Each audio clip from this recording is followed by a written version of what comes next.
Assalamualaikum warahmatullahi wabarakatuh. Perkenalkan, saya Ida, guru SMA Negeri 13 Pandeglang. Kali ini saya mengisi materi mengenai pencegahan COVID-19. Materi ini disampaikan di masa pengenalan lingkungan sekolah tahun ajaran 2020-2021. Pandemi COVID-19 menjadi salah satu materi penting yang perlu diangkat dalam kegiatan MPLS 2020. Hal ini dilakukan untuk membekali peserta didik baru tentang pengetahuan dan keterampilan pencegahan penyebaran virus corona. Virus corona berasal dari bahasa Latin atau crown.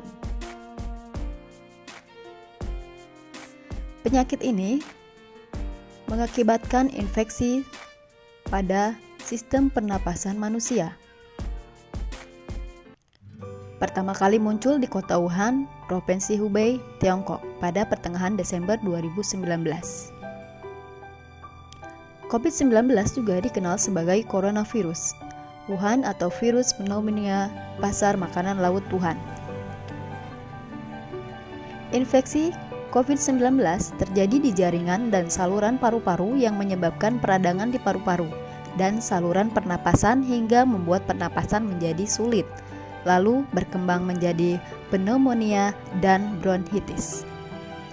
Gejala yang dialami berupa demam di atas 38 derajat Celcius, pilek, nyeri tenggorokan, batuk dengan lendir, nyeri dada, dan sesak saat bernafas.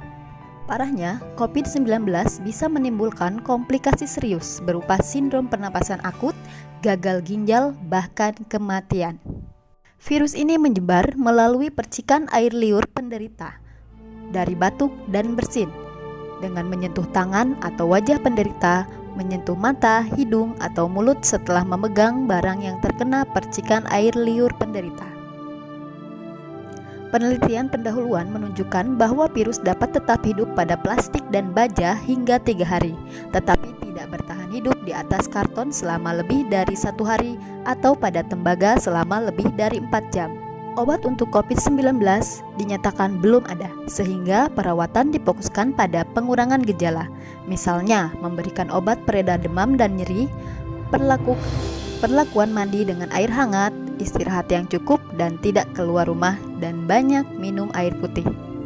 Upaya-upaya yang dapat dilakukan untuk mencegah terjadinya infeksi maupun penularan COVID-19 antara lain, yang pertama, kita tetap menjaga imunitas atau ketahanan tubuh, kemudian menjaga lingkungan, menggunakan masker saat berada di ruang terbuka, mengolah makanan dengan tepat, dan segera ke dokter apabila mengalami gejala sakit tenggorokan, flu, batuk, demam, atau sesak nafas. Yang kedua, seringlah mencuci tangan dengan air mengalir dan sabun selama 20 detik hingga bersih. Yang ketiga, menghindari menyentuh wajah, hidung, atau mulut saat tangan dalam keadaan kotor atau belum dicuci. Yang keempat, menghindari kontak langsung atau berdekatan dengan penderita. Yang kelima, menjaga jarak saat berbicara dengan orang lain sekurang-kurangnya 1 meter. Yang keenam, menutup hidung dan mulut ketika bersin atau batuk dengan tisu. Membersihkan dan mensterilkan permukaan benda yang sering digunakan. Yang kedelapan, tidak keluar rumah dalam keadaan sakit.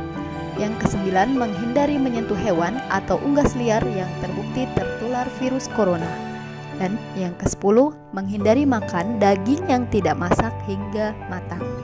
Dan salah satu cara yang dapat bekerja secara efektif mencegah infeksi dan penularan virus corona adalah dengan rajin mencuci tangan menggunakan sabun dan air mengalir, serta tetap menjaga jarak ketika berkomunikasi dengan teman secara langsung di sekolah maupun di tempat lain. Sekian materi pencegahan COVID-19 sebagai materi MPLS SMA Negeri 13 Pandeglang. Jangan lupa tugasnya dikerjakan ya. Assalamualaikum warahmatullahi wabarakatuh.